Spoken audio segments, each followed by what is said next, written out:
Welcome to Not Milk Never Milk. Subscribe if you're lactose intolerant. In this video, I will explain how to make quinoa and chicken. First, gather your ingredients: 1 cup of quinoa, 2 cups of water or broth, and about 1 pound of boneless, skinless chicken breast. You will also need some olive oil, your favorite seasonings, and any vegetables you wish to add. This guide will walk you through each step, ensuring a delicious and healthy meal that is perfect for any day of the week. Let's get started with preparing our quinoa. Achieving perfectly fluffy quinoa is simple. Begin by rinsing 1 cup of quinoa under cold water for about 30 seconds to remove any bitterness. Next, combine the rinsed quinoa with 2 cups of water or chicken broth in a medium saucepan.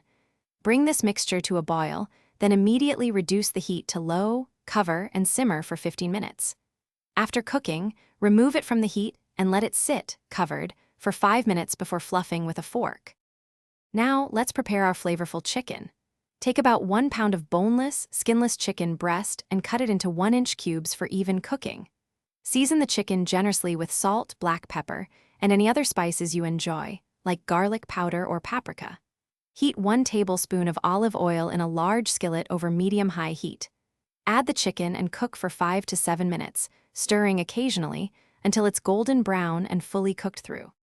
With your quinoa and chicken ready, it's time to bring this delicious meal together. In a large bowl, combine the fluffy cooked quinoa and the perfectly sautéed chicken.